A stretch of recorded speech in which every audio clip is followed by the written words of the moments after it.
আমার কবর সাগর বানাইয়া দিবে। ভাইরা বাবাজিরা, বিশেষ করিয়া আমার জুয়ানরা ভালো করিয়া শুনো, হাসিয়া খেলিয়া আনন্দ ফুর্তি করিয়া নামাজ রোজার ধার ধারণা, অথচ তোমার ভিডিও দেখিয়া নবী কান্দে। কোন লজ্জায় নবীর উম্মত দাবি করো? আরামে আরামে তুমি আমি গুনাহ করি, আর তোমার আমার গুনাহ দেখিয়া নবী মদিনার মাটিতে কাঁদতে কাঁদতে চোখের জলে ভাসে রে। নবীরে চোখের জলে ভাসাইয়া দিলি, কিয়ামতে নবী উম্মত বলিয়া যদি পরিচয় না দেয়, বাঁচার মতো কোনো উপায় কিন্তু হবে না, ঠিক কিনা? এই জন্য আমার ভাইরা বাবাজিরা, হাদিস শরীফে আছে আমার প্রিয় নবী মায়ের পেট থেকে আসিয়া, ওই যে বলেছিলাম প্রথমেই নাক কপাল মাটিতে লাগাইয়া কানছে, মনে আছে? কেন নবীজি নাক কপাল মাটিতে লাগাইলেন? গোটা দুনিয়ার জেলে, চাষি, মাস্টার, ছাত্র, হুজুর, মুজুর, দোকানদার সমস্ত উম্মতের নবী মায়ের পেট থেকে আসিয়া প্র্যাকটিক্যালে সবক দিয়া দিলে, নাক কপাল ঠেকানো ছাড়া, অর্থাৎ নামাজ ছাড়া উম্মত হওয়া যায় না। আমার নবী যখন অসুস্থ ইন্তেকাল করবেন, নবীজির রুহটা যাওয়ার অল্পক্ষণ আগে নবীজি কয়েকবার বেহুশ হইয়া যাইতেন। যখনই আবার হুশে আসতেন, তখনই নবী একটা কথাই বারবার বলতেন, আসসালাত আসসালাত আসসালাত, নামাজ নামাজ নামাজ নামাজ। বলতে বলতে আমার নবী ইন্তেকাল করেছে। মায়ের পেট থেকে আসিয়াও নামাজের সবক দিলেন, কবরে যাওয়ার সময়ও নামাজ নামাজ করতে করতে গেলেন। ওই নবীর উম্মত আজকে নামাজ পড়ি না। নবীর শাফাআত ছাড়া জান্নাতে যাওয়া যাবে না, বিশ্বাস হয়নি? নবীর সুপারিশ ছাড়া ওলি, গাউস, কুতুব, অন্য নবীরাও জান্নাতে যাইতে পারবে না। আমার নবী যদি সুপারিশ না করেন, তুমি আমি তো দূরের কথা, অন্য নবীরাও বেহেশতে যাইতে চাইলে আমার নবীর সুপারিশ লাগবে। নবীর সুপারিশ ছাড়া এক চান্দুও জান্নাতে যেতে পারবে না। অতএব নবীর সুপারিশ পাওয়ার আশায় হাউজে কাউসারের পানি হাসরের মাঠে নবীজির হাতে খাওয়ার আশায় আল্লাহ পাকের কোরআনকে সাক্ষী করিয়া কোন জুয়ান বুড়া নবীর কোন উম্মতের সাহস আছে দুইটা হাত জাগাইয়া আমার আল্লাহকে কথা দিতে পারি, মাবুদ আজ থেকে নামাজ ছাড়ব না? কে কে পারি? কে কে পারি? ইনশাআল্লাহ। আল্লাহ দেখুক, আল্লাহ তাকাইয়া আছেন। এ জওয়ানরা হাত উঠা, হাত উঠা। কে হাত উঠাইলি আর কে উঠাইলি না, এই ভিডিও কিন্তু মদিনার পয়গম্বরকে ফেরেশতারা এখন দেখাইতেছে। আল্লাহ ও মাবুদ, তোমার নবীর জীবনে বহু কান্দাইলাম। আল্লাহ ঈদগাহ ময়দানে হাজার হাজার নবীর উম্মতরা দুই হাত উঠাইয়া নামাজের ওয়াদা করলাম। আল্লাহ তুমি এই হাতগুলি দেখিয়া আমার নবীকে সান্ত্বনা দাও, আমার নবীরে কবরে আর কান্দাইও না। স্মরণ যেন তাকে 5 ওয়াক্ত নামাজ রীতিমতো পড়াই লাগবে। ঠিক আছে তো? জওয়ানরা কি বলো বাবা? তোমার থেকেও কম বয়সী যুবক রাজাপুরে মরছেনি, কথা কও। তুমি কোন আশায় আছো? বুড়া হইয়া নামাজ ধরবা, একটু মাথা ঘামাইয়া দেখো তোমার থেকেও অল্প বয়সী কত যুবক মরিয়া গেছে। আল্লাহ আমাদেরকে মরণ পর্যন্ত নামাজের উপরে মজবুত থাকার শতভাগ তৌফিক দান করেন। জওয়ানরা জোরে কও আমিন। বিরক্ত হইলেন? এই যে নামাজের জন্য ওয়াদা নিলাম, ক্ষতি করলাম না উপকার করলাম? ক্ষতি করলাম না উপকার করলাম? মুরাদে মা নসিহত বহুত করতেন হাওয়ালাত বা খোদা কর দে মোর। আপনাদের স্মরণ আছে কিনা জানি না, আলহামদুলিল্লাহ আমার স্মরণ আছে। এই মাঠে আনুমানিক 20 বছর আগে একবার কদম আসছিলাম, তাও 3 দিন ব্যাপী মাহফিলের শেষ দিনের প্রধান অতিথি করে আমাকে আনছেন। স্টেজটা ছিল পশ্চিম পাশে, আপনার এভাবে পূব দিক ফিরে আমি বয়ান করেছিলাম এবং সেখানে সূরা বনি ইসরাইল থেকে ওয়াকাদা রাব্বুকা আল্লা তা'বুদু ইল্লা ইয়্যা ওয়া বিল ওয়ালিদাইনি ইহসানা, ওই আয়াতগুলোর ধারাবাহিক তাফসীর করেছিলাম। মা বাবার খিদমত সম্পর্কে বিশেষ বয়ান করেছিলাম। স্টেজটা ছিল ওই যে মাইকের বক্সটা যেখানে, ওখানে ছিল স্টেজ। আপনাদের মনে আছে তো ইনশাআল্লাহ প্রায় 20 বছর আগে।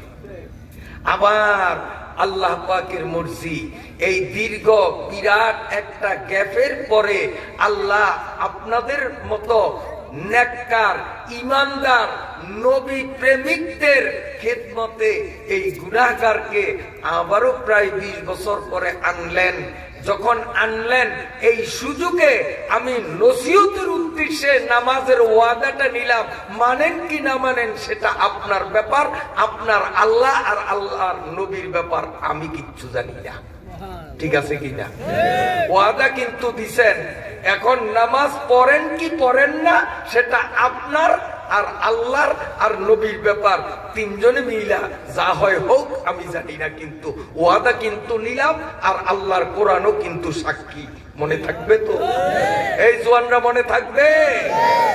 একটু জিকির করেন লা ইলাহা ইল্লাল্লাহ, জোরে লা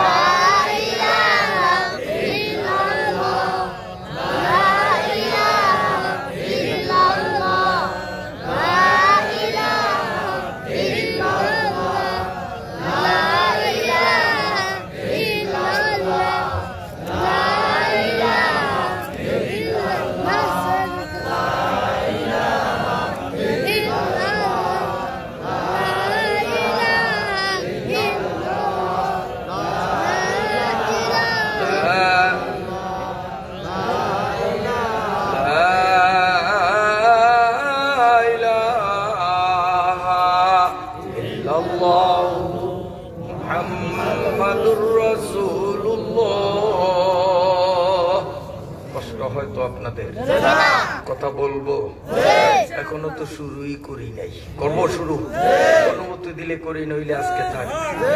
বলেন, পড়ুন আউযু বিল্লাহি মিনাশ শাইতানির রাজীম। সকলে বলুন বিসমিল্লাহির রাহমানির রাহিম। আর-রিজালু কাওয়ামুনা আলান নিসাই বিমা ফাদ্দালাল্লাহু বা'দাহুম আলা বা'দ ওয়া বিমা আনফাকু মিন আমওয়ালিহিম। ফাস-সালিহাতু কানিতাতুন হাফিজাতুন লিল গায়বি বিমা হাফিজাল্লাহ। ওয়াল্লাতী তাখাফুনা নুশুজাহুন্না ফাইযুহুন্না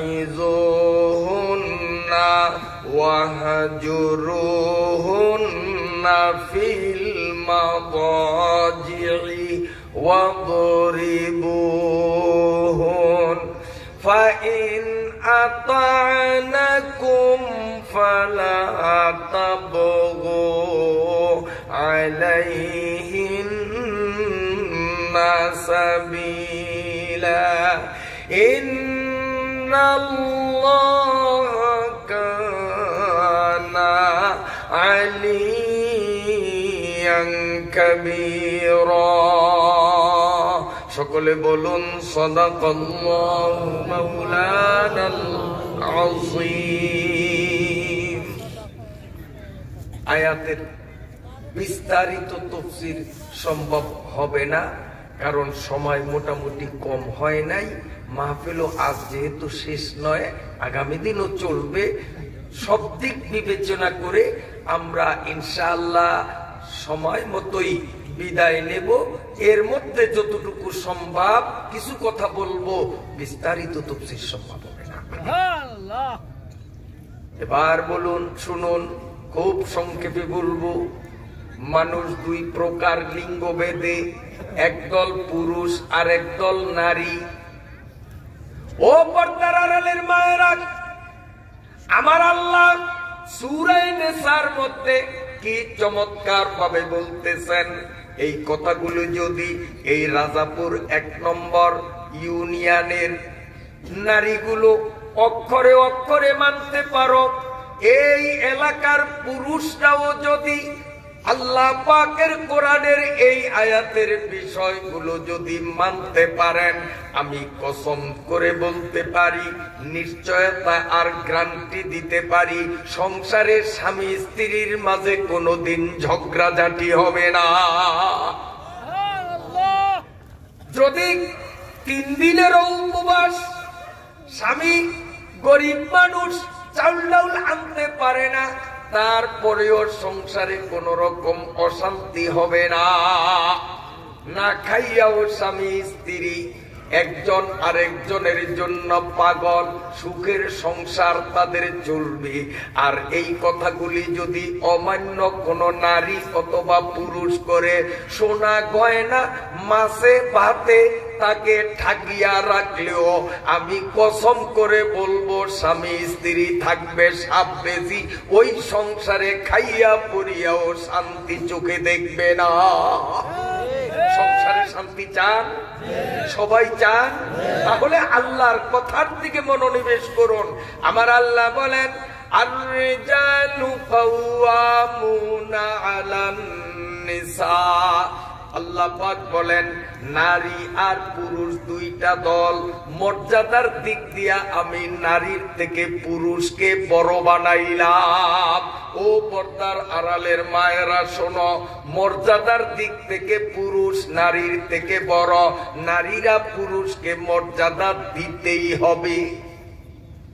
হাদিস শরীফে আছে, আবু দাউদ শরীফের রওয়ায়াত, এক মহিলা সাহাবী রাসূল সাল্লাল্লাহু আলাইহি ওয়াসাল্লামকে প্রশ্ন করলেন, হুজুর, এই আয়াতে বুঝাইলো পুরুষরা আমাদের থেকে বড়, আমরা নারীরা কি পরিমাণ খিদমত করলে স্বামীর খিদমত আমাদের দ্বারা পুরাপুরি শেষ হবে? কদ্দুর দায়িত্ব। আল্লাহ পাকের নবী বললেন, ও আমার মহিলা সাহাবী, গোটা দুনিয়ার কিয়ামত পর্যন্ত মুসলিম মহিলাদের জানাইয়া দাও, যদি কোন মহিলার স্বামীর মাথা থেকে নিয়ে পায়ের পাতা পর্যন্ত সারা শরীরে লক্ষ লক্ষ ফোড়া হয়, ফোড়াগুলোর মধ্যে দুর্গন্ধ পুঁজ ভরা, আর স্বামী ভক্ত স্ত্রী মনে করে আমি যদি আঙ্গুল দিয়া টিপিয়া পুঁজ বাহির করতে যাই, আঙ্গুল শক্ত বিদায় স্বামী ব্যথা পাইবে, কষ্ট পাইবে। এই জন্য সে আঙ্গুল দিয়া না টিপিয়া নরম জিহ্বা দিয়া চাটিয়া চাটিয়া স্বামীর শরীরের পচা পুঁজগুলো যদি পরিষ্কার করিয়াও দেয়, নবী বলেন এর পরেও স্বামীর খিদমত শেষ হবে না। অন্য রাওয়ায়াতের মধ্যে আছে, দিনের বেলায় আল্লাহর নবী ওয়াজ করতেছিলেন, এক ইহুদির বাচ্চা আসিয়া নবীজিকে বলতেছে, ও মুহাম্মদ, তুমি কি নবী? হ্যাঁ আমি নবী। তুমি নবী? আমি এত সকালে মানি না। ওই যে একটা মোটা গাছ একটু দূরে, তুমি এই গাছটারে ডাকো, তোমার ডাকে সারা দিয়া গাছ যদি তোমার কাছে আসে, তাহলে আমি বিশ্বাস করব তুমি নবী, আমিও কলেমা পড়ে মুসলিম হয়ে যাব। নবীজি বলেন, যদি গাছেরে আমি বলাই আর গাছ যদি আমার ডাকে সারা দিয়ে আসে কলেমা পড়বি তো? ওকে হ্যাঁ পড়বো। ওর নিয়ত হইল গাছ কি আর আসবে? কাজে গাছও আসবে না, আমারও কলেমা পড়া লাগবে না। হ্যাঁ আমি পড়বো। নবীজি আমার দিকে তাকান, মুখ দিয়া কিছু বললেন না, শুধু হাত দিয়া ইশারা দিছে। মুখও বলে না গাছে এদিকে আয়, বলে না খালি। সাহাবায়ে কিরাম ওই দিনের ওয়াজ মাহফিলে যারা আপনারা যেমন বসা, নবীর সামনে বসা মাহফিলটা ছিল দিনের বেলায়, রাত্রে নয়। কোন প্যান্ডেল ছিল না, লাইট ছিল না, মাইক ছিল না, খোলা আকাশের নিচে মাহফিল।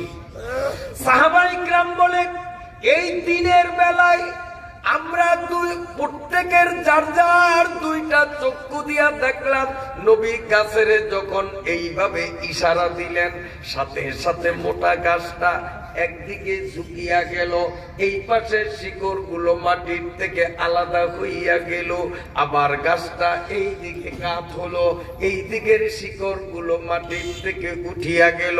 এবার গাছ শিকড়ের উপর ভর করিয়া হাঁটতে হাঁটতে নিজের জায়গা সারিয়া নবীজির কাম সামনে হাজির। हस्ने यूसुफ तुम्हें ईसा याद बैजा तू दारी, हुस्ने यूसुफ तुम्हें ईसा याद बैजा दारी, ऊंचे खूबा हमादारान तू তন্হাদারি। সুবহানাল্লাহ, সুবহানাল্লাহ। এটা আমার নবীর মুজিজা, অলৌকিক ক্ষমতা। ওরে নবীরে গাছে চিনলো, মাছে চিনলো, বনের হরিণী চিনলো, আকাশের চন্দ্র নবীজিরে চিনছেনি। নবীজি এদিক চান, আমার দিকে চান, চাঁদের দিকে। শুধু এই যে ইশারা করছে, চাঁদ দুই ভাগ হয়েছে কি হয় না? এক ইশারা সে দোপারা কর দিয়া, एक इशारा से दोबारा कर दिया, आसमां पर माहे को ऐबा वफा, संगे रेजू ने तेरा कलमा परा, उस्तो ने हन्नाना फिरकत में जला। আবু জেহেলিয়া সোরায় এক বুট পাথর আইনা কে মোহাম্মদ আমার মুঠের মধ্যে কি, যদি বলতে পারো তো বুঝবো তুমি নবী, আমি কলেমা পড়বো। নবীজি ওর সোরার ইচ্ছা হইলো, আমি যে পাথর মুঠ করে লইছি এত মোহাম্মদ দেহে নাই। মোহাম্মদ তো মনে করবে যে তোমার হাতের মধ্যে পয়সা আছে, স্বর্ণ আছে, টাকা আছে। মোহাম্মদ তো এমন একটা কিছু কইব, কষ্ট হয়নি আপনাকে? আচ্ছা, আমার মুঠের মধ্যে কি, যদি তুমি বলতে পারো তো আমি বুঝবো যে তুমি নবী, আমিও কলেমা পড়বো। তো নবীজি হাসেন আর বলেন, চাচা মুঠের মধ্যে যা আছে ও যদি আমার কলেমা আপনারে শুনে পড়ে তো কেমন হইব? কিছু নালারা কইেন না, জমা রাখেন, কালকে কইেন। আজকে কয়ে গলাটা কয়ে এলে কাল কেমনে কইবেন সুবহানাল্লাহ। সব কালকের জন্য জমা, তো আজ ভুলেও কইেন না। সুবহানাল্লাহ, সুবহানাল্লাহ, আল্লাহ। আবু জেহেল কয়, আমার হাতের মধ্যে কি? মোহাম্মদ তো জানে না, আমি তো জানি। হাতে কি? পাথরে কি আবার কলেমা পড়বো? আবু জেহেলের কথা। আচ্ছা তাইলে তো আরো চমৎকার। মানে ওর কথা হইলে পাথরে কলেমা পড়বো না, আমার ইসলামও কবুল লাগবো না। নবীজি আঙ্গুল দিয়ে ইশারা করলে, চাচার মুখের মধ্যে কি আছো? চাচাই তোমার মুখে একটু আমার কলেমাটা শুনতেছে, একটু শুনিয়া দেও তো।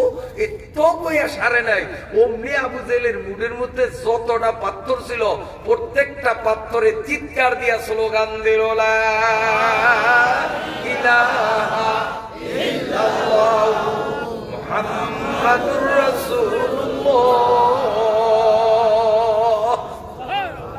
পাথরেও নবীরে চিনছে, মাছে চিনছে, গাছে চিনছে, বনের হরিণী চিনছে, পাত্তরে চিনছে, আকাশের চন্দ্রেও চিনছে। কপাল ভরা উম্মত আমরা নবীরে চিনলাম না।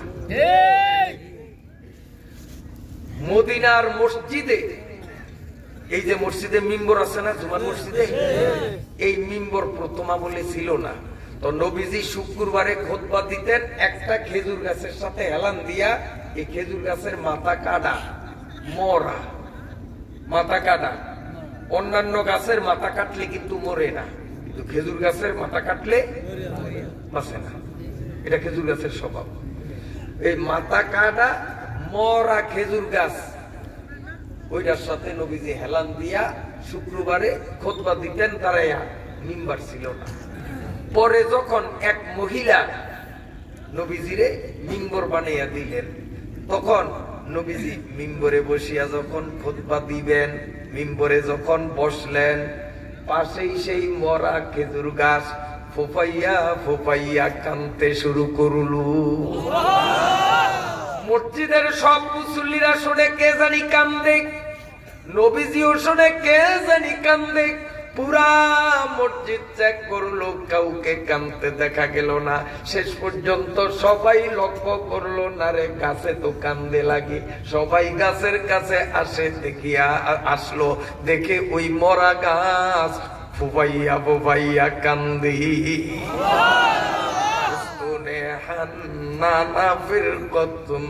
জলা এই মরা গাছ নবীরে চিনল। নবীজি গাছের কাছে যাইয়া বলেন, ও গাছ তুই কান্দো কাক? গাছ কয়, হুজুর এতদিন আমার সাথে হেলান দিয়ে আপনি খুতবা দিতেন, আজকে মিম্বরে গেছেন, আমারে হেলান দেন না। আপনার বরকতময় শরীরের সোয়ার থেকে আমি বঞ্চিত, তাই দুঃখে কাঁদছি।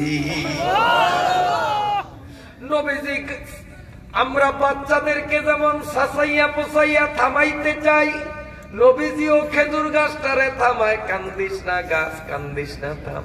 গাছের কান্দন থামে না। এরে তোরে এত সাসাই পোসাই, থামোস না কা? গাছ কান্দে আর কয়, হুজুর থামবো, একটা শর্ত। কয় বল? কয় কিয়ামতের মাঠে, হাসরের মাঠে মুক্তার দ্বারা, স্বর্ণ দ্বারা আপনারে মিম্বর বানাইয়া দিবে।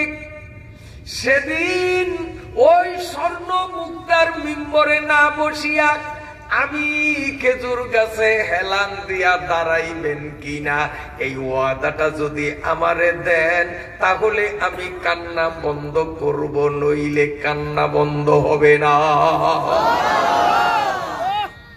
সবাই নবীরে চিনল, কপাল পুরো উম্মত নবীরে চিনলাম না। তবু যাও সুন্নতে আহমদ পূজা, বা মুহাম্মদ কাইবা শুধু নিসবতুর।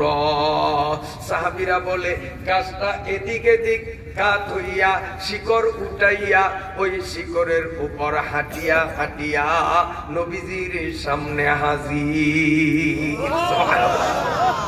তবে এদিক টাকা, এই যে গাছটা যে আসলো, আসিয়া এইভাবে দাঁড়াইল না, লম্বা লম্বি ভাবে নবীজির পায়ের উপরে সেজদা, নবীরে সেজদা দিছে। গাছ যখন নবীরে সেজদা দিল, আল্লাহ পাকের নবী গাছের ইশারা দিলেন, মনু ওঠ। গাছ উঠছে, যা তোর জায়গায় যা। আবার শিকড়ের উপর ভর করিয়া করিয়া গাছ নিজের জায়গায় যাইয়া আগের মতো দাঁড়াইয়া গেল। ওই দিন মাহফিলের শ্রোতা যারা সবাই দেখছে, গাছ যখন চলিয়া গেছে, ওই মাহফিলে যত শ্রোতা সাহাবীরা সবাই চোখ ডলতেছে, কান্দে কান্দে। নবী কয়, কান্দো কা? হুজুর লজ্জা পাইছি তাই কান্দি। কয় কি লজ্জা? কয় গাছ আপনারে সম্মান দেখাইলো, সেজদা দিল, আর আমরা মানুষ হইয়াও আপনারে এখনো সম্মান দেখাইলাম না, সেজদা দিলাম না। কত বড় বোকার দল! আমরা গাছের কাছে লজ্জা পাইয়া শিক্ষা নিলাম গো নবী, এখন থেকে জীবনে যতবার যখন আপনারে দেখব, সর্বপ্রথম আপনারে একটা সেজদা দিব। সব সাহাবীরা দাঁড়াইছে নবীরে সেজদা দিব। আল্লাহ পাকের নবী থামাইলেন, যে যেখানে আছো বসো, কথা শোনো। নবী এবার বক্তৃতা আরম্ভ করিয়া দিলেন। লাউ কুনতু আমিরান আইয়াসজুদা লি আহাদিন লা আমারতুল মারআতা আন তাসজুদা লি যাওজিহা। আমার নবী বলেন সিজদা দিও না, আগে কথা শোনো।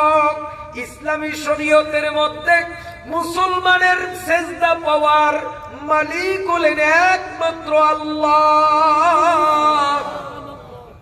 আল্লাহ ছাড়া অন্য কাউকে সিজদা দেওয়ার বিধান যদি শরীয়তে থাকতো তাহলে আমি নবী সিজদা পাইতাম না, বরং স্ত্রীর সিজদা পাইতো স্বামী। আল্লাহ ছাড়া কাউকে সিজদা দেওয়া যায় না বিদায় স্ত্রী স্বামীরে সিজদা দেয় না, নইলে প্রত্যেক স্ত্রী তার স্বামীরে সিজদা দেওয়া লাগতো। এই হাদিস দ্বারা বুঝায়, ও দুনিয়ার মুসলমানরা দিলের কান দিয়া শোনেন, পুরুষ রূপে যারা জন্ম নিলাম, জন্মের পর থেকে আমার মৃত্যু পর্যন্ত 1 নম্বরে আমার আল্লাহ, 2 নম্বরে আমার মা এবং বাবা। মেয়ে হিসাবে যারা জন্ম নিয়েছো, তোমার জন্ম থেকে নিয়া বিয়া পর্যন্ত 1 নম্বরে আল্লাহ, 2 নম্বরে নবী, 2 নম্বরে মা বাবা। কিন্তু যখন মহিলাদের বিয়ে হয়ে যাবে, নম্বর পাল্টে যাবে। বিবাহিতা মহিলাদের 1 নম্বরে আল্লাহ, আল্লাহর পরে 2 নম্বরে স্বামী, 3 নম্বরে হলো মা বাবা। তাহলে মা বাবার চেয়েও স্বামীর দাম অনেক বেশি। কিন্তু আল্লাহ মাফ করুক, আমাদের দেশে কিছু অজাত, কুজাত, বেয়াদব, অসভ্য মহিলা আছে। একটু স্বামীর সাথে ঝগড়া ঝাঁটি হইলে স্বামীর অনুমতি ছাড়াই বাপের বাড়িতে যাইয়া স্বামীর বিরুদ্ধে নালিশ করি। আপনার ওই গ্রামে নাই? এখন সব রাবেয়া বসরি আছে। এ রাজাপুরের মুসলিম মায়েরা, মেয়েরা, বোনেরা শোনো, আল্লাহ পাকের নবী বলেছেন, স্বামীর অনুমতি ছাড়া যদি কোনো মুসলিম রমণী বাপের বাড়ি কিংবা অন্য কোথাও যায়, স্বামীর পারমিশন ছাড়া যদি স্বামীর ঘর থেকে নামিয়া স্ত্রী অন্য কোথাও যায়, যেই রাস্তা দিয়া গেল, এই রাস্তার 2 পাশে যত লতা পাতা, গাছ, ইট, পাটকেল, পোকা মাকড়, রাস্তার 2 পাশে আল্লাহর যত মাখলুক, এই মহিলার উপর সমস্ত মাখলুক গুলো লানত দিতে থাকে। যতক্ষণ পর্যন্ত স্বামীর কাছে আসিয়া হাত পাও ধরিয়া মন থেকে মাপ না চাইবে, ততক্ষণ পর্যন্ত ওই পথের 2 পাশে আল্লাহর যত মাখলুক, সব মাখলুক ওই মহিলার উপরে লানত আর অভিশাপ দিতে থাকে। কষ্ট হয়। এক হাদিসে আছে, নবীজির আমলে একটা দালান আছিল, 2 তলা দালান। নিচতলা হলো শ্বশুর বাড়ি আর 2য় তলা হলো জামাই বাড়ি, একই বিল্ডিং। তো 2 তলার পুরুষটা কোথাও যাইতেছিলেন, তো যাওয়ার সময় স্ত্রীরে বলছে, এই স্ত্রী, আমি তো সফরে যাই, আমি না আসা পর্যন্ত আমার অনুমতি ছাড়া আমার বাড়ির থেকে তুমি কোথাও যাইও না। স্ত্রী আসে আর কয়, স্বামী, আপনার সংসারে আসার পরে কোনদিন আপনার হুকুম অমান্য করছি আপনি দেখছেন? কয় না, কোনদিন করো নাই। কত দূরিয়া নেন, সামনেও আপনার হুকুম অমান্য করব না, আপনি না আসা পর্যন্ত আপনার অনুমতি ছাড়া আপনার ঘরের বাইরে আমি যাব না। সুবহানাল্লাহ, সুবহানাল্লাহ। আল্লাহ, স্বামী তো চলিয়া গেছে, বেশ অনেক দিন হলো। কিছুদিন পর, কিছুদিন মানে অনেকদিন পর নিচতলা থেকে 2 তলায় মহিলার কাছে খবর গেছে, হে আল্লাহর বান্দি, কিরে, তোর বাপের তো সাংঘাতিক অসুখ, বাসে না মরে বলা যায় না, খুব অসুখ, কত মানুষ যে শুনে সেই দেখতে আসে, একটু দেখতে চল যাবি। ওই মেয়েটা দুই চোখের পানি ছাড়িয়া কান্দে আর বলি, তোমরা নবীজির কাছে যাইয়া আমার সালাম বলবা, আর বলবা আমার স্বামী বলিয়া গেছেন ওনার অনুমতি ছাড়া যেন ওনার ঘর থেকে কোথায়ও না যাই। আমার নবীরে জিজ্ঞাসা করো অসুস্থ বাবারে দেখার জন্য দোতলার থেকে নিচতলায় নামতে পারবো কিনা।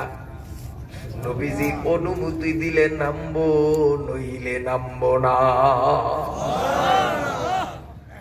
ও রাজাপুরের মায়েরা ভালো করে শুনো, নবীজির কাছে যখন বিষয়টা জানানো হলো, নবীজি জানাইয়া দিলেন মহিলাদের জন্য 1 নম্বরে আল্লাহ, 2 নম্বরে স্বামী, এর পরের নম্বরে মা বাবা।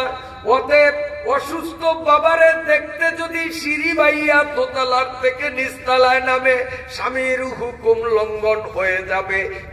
এজন্য মহিলাকে নিষেধ করো, মহিলা বাবা মরুক আর বাঁচুক, স্বামীর হুকুম ছাড়া স্বামীর ঘর থেকে যেন কোথায়ও না যায়। মহিলা গেল না, নামলো না। কয়েকদিন পর হু হু করে কাঁদতে কাঁদতে একদল লোক দোতলায় উঠছে, উঠিয়া কয়, এ পাষাণ হৃদয়ের মাইয়া, দীর্ঘদিন পর্যন্ত তোর বাবা অসুস্থ অবস্থায় বিছনায় গড়াগড়ি করলো, দেশের মানুষ দেখতে আইছে, এমনকি শত্রুরাও পর্যন্ত দেখতে আসছে। এত কঠিন রোগ কোনোদিন চাইতে গেলি না। এখন ডাক্তাররা তোর বাবারে নিদাবি দিছে, তোর বাবার চক্ষু উল্টাইয়া গেছে, জিহ্বা বাহির হইয়া গেছে, মনে হয় 2-1 মিনিটে তোরে এতিম বানাইয়া কবরে যাবে।